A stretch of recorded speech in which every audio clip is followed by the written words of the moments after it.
Vous savez, la miséricorde de Dieu est l'une des clés majeures que tout le monde recherche dans la vie aujourd'hui. Alors, mesdames et messieurs, comme vous l'avez entendu, nous allons parler aujourd'hui de la miséricorde de Dieu avec l'apôtre Joshua Selman. Eh bien, nous ne recherchons pas la faveur, mais les gens recherchent plus la miséricorde, parce que la miséricorde vient avant toute chose. Les gens pensent généralement que la miséricorde est réservée aux pécheurs ou à ceux qui tombent dans le péché. Et donc, beaucoup se séparent ou beaucoup se dégagent de cette responsabilité et disant qu'ils ne sont pas pécheurs ou qu'ils n'ont pas péché, donc du coup, qu'ils n'ont pas besoin de miséricorde. Nous allons lire Psaume 86, verset 5. Oui, tu es bon, Seigneur, et prompt à pardonner, riche en amour pour tous ceux qui t'invoquent. Et donc, à travers ce verset, nous voyons bien en fait que nous recevons la miséricorde dans le lieu secret. Donc, nous recevons la miséricorde seulement après avoir invoqué Dieu et après lui avoir demandé miséricorde. Vous voyez bien qu'il n'est pas écrit que la miséricorde est réservée aux pécheurs ou encore que la miséricorde est réservée à ceux qui jeûnent. Mais il est plutôt dit que la miséricorde est réservée à ceux qui invoquent l'Éternel. Parce que quand vous invoquez Dieu, il sait que vous invoquez sa miséricorde. Quand vous invoquez la miséricorde de Dieu, vous voyez Dieu se mettre en action et dépasse vos attentes. Il dépasse les besoins de votre vie. Parce que quand vous invoquez la miséricorde de Dieu, Dieu agit promptement parce que la miséricorde est liée à son Fils. La miséricorde a tout à voir avec son Fils et donc c'est pour cela que Dieu réagit promptement.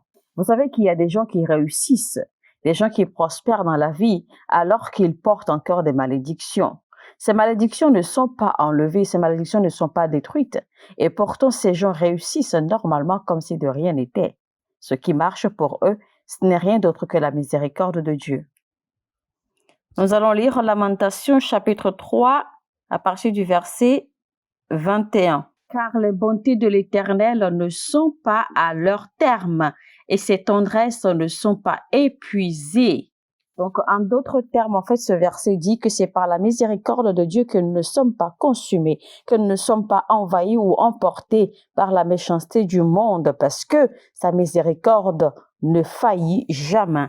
Cela veut dire que malgré le fait que je n'ai pas de connaissances ou de fondement spirituel, je réussis toujours, je prospère, je vois des résultats qui n'ont rien à voir avec mes connaissances ou mes habiletés ou mes attributs. Ceci parce que quelque part, même dans votre ignorance, vous avez réussi à provoquer la miséricorde de Dieu et donc vous jouissez de la miséricorde de Dieu au quotidien.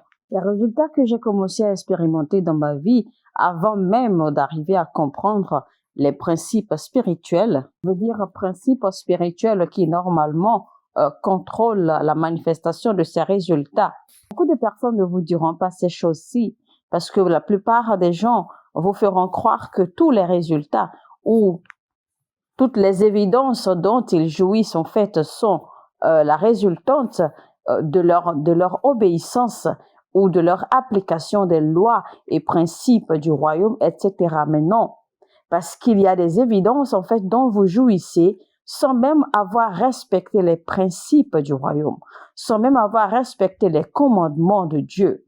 Et pourtant, Dieu, de par sa miséricorde, vous fait jouir de ces avantages, de ces évidences ou de ces résultats, si on doit le dire ainsi. Il y a des réussites que vous avez, il y a des prospérités que vous avez sous la base de la miséricorde de Dieu, pas parce que vous avez respecté un principe, pas parce que vous avez respecté les règlements ou les commandements de Dieu selon ses promesses. Je mentirais si je dois dire que je prie des heures chaque fois que je dois aller rendre ministère quelque part. Ce n'est pas vrai. Chaque fois que je dois me déplacer pour rendre ministère quelque part, que je prends du temps pour prier des heures et pour jeûner et faire ceci et cela. Non, ce n'est pas vrai. Parce qu'il y a des moments que vous êtes tellement fatigué que vous ne pouvez rien faire. Il y a des moments où vous êtes tellement fatigué que vous ne pouvez même pas adorer. Vous ne pouvez même pas prier une seconde. Et pourtant, vous vous rendez compte que cette onction revient. Cette force revient, cette grâce revient chaque fois que vous devez rendre ministère. Pourquoi? Parce que Dieu sait que après tout, vous êtes un être humain Et donc, quand vous invoquez sa miséricorde, eh bien, il se pointe avec sa miséricorde et vous soutient.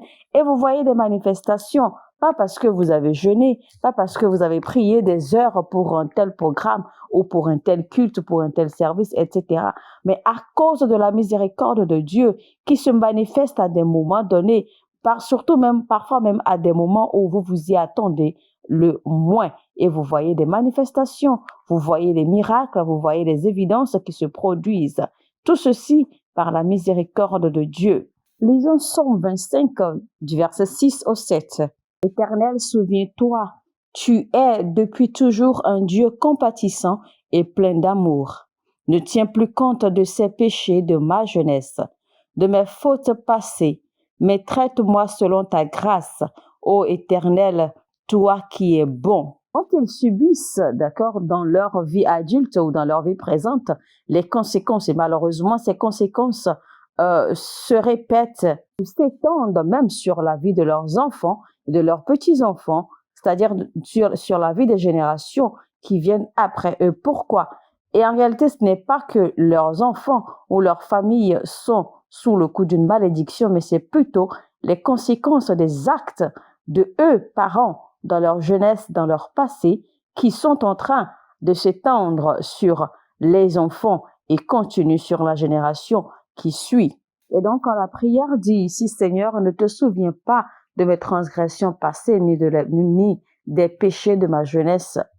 En réalité, il faut également reconnaître qu'il y a beaucoup de personnes qui n'ont pas connu Christ assez tôt dans leur vie. Il y a des personnes qui ont déjà vécu normalement, qui ont déjà eu à poser des actes, qui ont déjà fait des choses dans leur vie, et que c'est seulement à un moment de leur vie, peut-être à leur âge adulte ou alors la jeunesse, par exemple, en fait, que ces gens ont rencontré Christ, alors qu'il y a déjà ces bagages, ces fondements de péché, de transgression, d'accord, qui existent dans leur vie. Alors, comment tout cela sera-t-il effacé? Alors, quand ce genre de personnes, d'accord, se mettent à répéter cette prière dans ce livre de Psaume 25, verset 6 et verset 7, eh bien, il est tout à fait normal que l'Éternel les regarde avec un œil de miséricorde. Alors, il faut également noter rapidement au passage qu'il y a une différence entre les transgressions et les péchés. Alors, imaginez par exemple que vous avez eu une vie correcte, une vie propre, une vie honnête et normale. Mais alors, qu'en est-il des transgressions? Parce qu'en réalité, les transgressions, c'est la violation des principes et des lois du royaume. Que vous en soyez ignorant ou pas, eh bien, vous avez eu à violer les règles, les lois du royaume. Et cela, on ne considère pas votre ignorance. Et au moment opportun, quand vous priez, alors vous demandez que Dieu ne se souvienne point de vos transgressions du passé. Vous devez donc apprendre à prier et à provoquer la miséricorde de Dieu. Si seulement vous pouvez arriver à le faire, vous verrez beaucoup de changements dans votre vie. Souvenez-vous par exemple quand Jésus passait au travers de la ville, quand Bartimée l'aveugle a crié, il n'a pas dit « Jésus, j'ai l'habitude d'écouter tes messages, j'ai l'habitude de te suivre, j'obéis à tes commandements, j'obéis à tes lois. » Bartimée l'aveugle n'a pas dit cela, mais il a dit quelque chose de spécifique. Il a crié et il a invoqué. Il a dit « Jésus, fils de David, fais-moi miséricorde. » Il a bien crié « Jésus, fils de David, aie pitié de moi. » Mais nous savons très bien que Jésus-Christ n'est pas le fils de David, car le fils de David, c'est Salomon. Voici que Bartimée l'aveugle a crié, il a dit « Jésus, fils de David » et il a ajouté « Aie pitié de moi ». Et c'est ce qui a attiré l'attention de Jésus-Christ vers Bartimée. Alors Jésus-Christ lui demanda ce qu'il veut. C'est alors que Bartimée dit qu'il veut revoir, il veut récupérer sa vue. Il y a certaines personnes qui sortent des familles où les parents ont été vraiment méchants envers d'autres personnes et les cris de pleurs, les gémissements, les jurons, les malédictions, les paroles, les insultes de ces personnes victimes des parents, en fait, retombent d'accord sur la tête des enfants, retombent sur la tête des petits-enfants et arrière-petits-enfants. Et vous voyez finalement que dans la famille, ces gens-là, d'accord, sont en train de traîner avec les conséquences de la méchanceté ou les actes de leurs parents. Oubliez totalement le fait que les parents, peut-être à un moment de leur vie, se sont repentis, ça n'a rien à voir, parce que ces actes demeurent et donc les conséquences de ces actes demeurent et suivent, d'accord, la famille. Et dans ce cas, il faudra uniquement la miséricorde de Dieu pour révoquer ces conséquences. Je me souviens encore la première fois où Jésus-Christ m'est apparu, eh bien, je n'étais pas sous un programme spécifique de jeûne ou de prière, mais j'étais tranquille, c'était plutôt un moment tranquille de ma vie. J'étais simplement allongée dans mon lit en train de me reposer, en train de me relaxer quand Jésus-Christ m'est apparu. Et qu'est-ce qui s'est passé à ce moment? En fait, c'était juste la miséricorde de Dieu. Je sais qu'il y a beaucoup de personnes qui viennent me demander de leur apprendre à rencontrer ou de leur montrer comment faire pour que Jésus-Christ leur apparaisse. Et je leur dis, mais je ne peux pas vous apprendre quoi faire pour que Jésus-Christ vous apparaisse. Ça ne s'apprend pas. Mais je peux vous apprendre comment aimer Dieu sincèrement et honnêtement. Vous savez que vous pouvez être en train de prier, en train de jeûner, gémir et demandant sérieusement au Seigneur de se révéler à vous. Et pourtant, au même moment, il va vous quitter ou alors il va vous laisser et il va apparaître à quelqu'un d'autre quelque part parce que certainement il a exaucé la prière de cette personne et il a décidé par compassion, par miséricorde de se révéler à cette personne. La raison pour laquelle c'est comme ça, c'est parce qu'en réalité, il y a des gens, d'accord, qui prient et qui disent une chose, qui déclarent une chose avec leur bouche, mais en même temps, leur cœur dit autre chose, ou alors leur cœur pense autre chose. Et donc, c'est pour que vous sachiez en fait que Dieu n'écoute pas seulement les mots qui sortent de votre bouche, mais Dieu écoute également les pensées de votre cœur. Et donc, c'est pour cela que parfois, votre bouche peut être en train de dire quelque chose et vos pensées disent autre chose. Et donc, c'est en fonction de cela que la miséricorde de Dieu également se fait manifester pour tel ou tel individu. C'est pour cela que vous allez rencontrer des gens parfois qui sont peut-être en colère contre Dieu ou qui sont peut-être en colère contre un homme de Dieu et qui sont en train de déblatérer des choses de leur bouche. Mais quand Dieu voit leur cœur en réalité, ces gens sont en dépression, ces gens sont en train, d'accord, de demander peut-être de l'aide d'une façon ou d'une autre, même à travers leur arrogance, à travers leur insolence ou leur façon de faire ou d'agir ou de réagir, eh bien, ces gens expriment autre chose à travers leur cœur. Et puisque Dieu, c'est lui qui sonde les cœurs, et donc vous serez étonné que Dieu, d'accord, exauce ces gens, il leur fait voir sa miséricorde autrement que quelqu'un d'autre qui fait le saint, qui fait celui qui connaît, qui fait celui qui prie et qui dit des choses, mais en même temps son cœur n'est pas pur ou son cœur exprime autre chose contraire à ce que sa bouche dit. Et vous serez étonné que Dieu ne les exauce pas ou que cette personne ne jouisse pas de la miséricorde de Dieu. D'où il est également très important alors de compter vos mots, de calculer vos mots, de calculer ce que vous voulez dire, surtout quand vous allez dans la présence de Dieu. Calculez ce que vous dites, calculez, faites attention à ce que vous demandez. Soyez certain que ce que vous demandez est réellement ce que vous désirez et que cela vienne de la profondeur de votre cœur et que les pensées de votre cœur concordent aux mots qui sortent de votre bouche. Dans le lieu secret que nous trouvons le repos et le confort ou le réconfort de Dieu. Toute personne que vous connaissez a le potentiel ou la tendance de vous décevoir d'une façon ou d'une autre. Tout individu né d'une femme, que cet individu soit né de nouveau ou pas, eh bien, a la tendance de vous décevoir à tout moment. C'est-à-dire vous décevoir dans tous les aspects de la vie, que ce soit dans le ministère, dans le mariage, dans les affaires, dans les relations, etc., etc.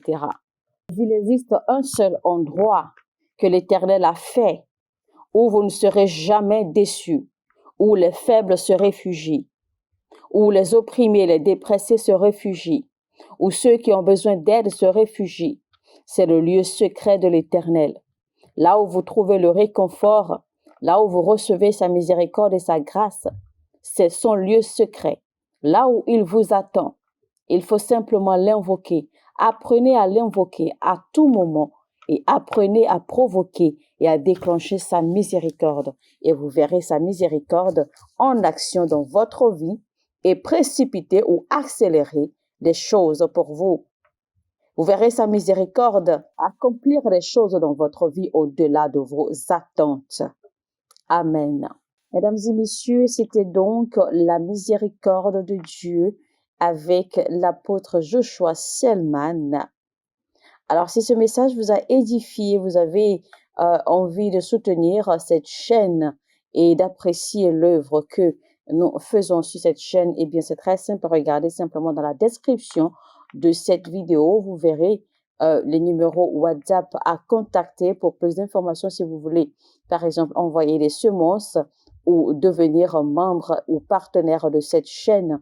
Eh bien, vous avez le lien qui est indiqué pour devenir partenaire et membre. Vous avez le lien qui est indiqué pour envoyer vos semences, etc. et vos suggestions et participations également. Vous avez le numéro WhatsApp, vous pouvez nous écrire à tout moment. Une équipe s'occupera de vous et sur ce, nous vous disons que Dieu vous bénisse et à bientôt.